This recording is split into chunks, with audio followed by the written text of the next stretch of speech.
మన సమస్యలు తీర్చినటువంటి వ్యక్తి ఎవరన్నా ఉన్నారంటే మన బాలేని శ్రీనివాసరెడ్డి గారే, ఒంగోలు ఎమ్మెల్యే గారు. మనకు పెద్ద దిక్కు జిల్లాకి మనకు పని ఏమవుతుందనేది కాదు, ఆయన దగ్గరికి పోతామనే పేరున పెట్టి పిలిచి నవ్వుతూ పలకరించి ఓపికగా మన సమస్య విని ఎంతో కొంత ఆయన శక్తి మేర మన సమస్యలు తీర్చేదానికి మరి ఆయన చొరవ చూపినది వాస్తవము.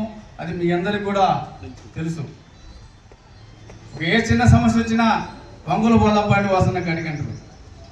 అంటే ఆయన మన జిల్లా పెద్దగా ఉన్నాడు. గతం నుంచి కూడా కాంగ్రెస్ పార్టీలో కొనసాగారు. వైఎస్ఆర్ కాంగ్రెస్ పార్టీ కోసం త్యాగం చేశారు. బై ఎలక్షన్ ఎన్నుకున్నాడు.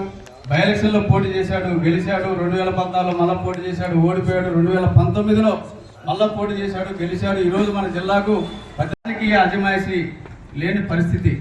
ఇది వాస్తవము. మరి అందరి సభాముఖంగా నేను చెప్పుకుంటున్నా. గతంలో ప్రభుత్వాలు ఎన్నో ఉన్నాయి. ఈరోజు ఆ రోజు ఒక ఎంపీపీ, ఒక జెడ్పీటీసీ లేదా ఒక ముఖ్య నాయకుడు ఫోన్ చేస్తే పనులు అవుతూ ఉన్నాయి. ఈరోజు మరి ఏదైనా కార్యకర్తల పని జరగాలంటే అధికారులతో ఘర్షణ పడాల్సిన పరిస్థితి, దురదృష్టం అనేది ఏర్పడింది.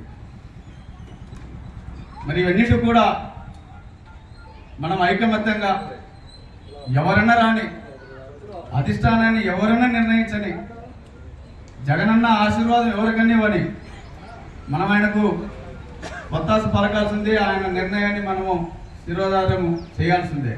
అయితే సభాముఖంగా మన నాయకుల సమక్షంలో బేసవారపేట మండలం నుంచి నేను ఒకటే మీ అందరికీ కూడా వినియోగించుకుంటున్నాను. మాకు మరి గతంలో కూడా కొన్ని ప్రచారాలు జరిగాయి, వాసన ఇక్కడికి వస్తున్నాడు అని. సంతోషం. అంతపైన మనం కోరుకునేది ఏం లేదు. ఒక సామాన్య కార్యకర్తకు కానీ, ఒక నాయకునికి కానీ, జిల్లాలో కానీ, రాష్ట్రంలో కానీ పని కావాలంటే మన వాసన వస్తే మనందరికీ కూడా అభివృద్ధి కార్యక్రమాలు జరుగుతాయి. అందరి సమస్యలు కూడా మనము స్వేచ్ఛగా మనం వెళ్ళొచ్చు. దాంట్లో అందరం కూడా ఆయనకు స్వాగతం. ఆయన కుటుంబ సభ్యులు వచ్చినా కూడా మనందరం స్వాగతిద్దాం. కాకపోతే ఒకవేళ ఆయన రాలేని పక్షంలో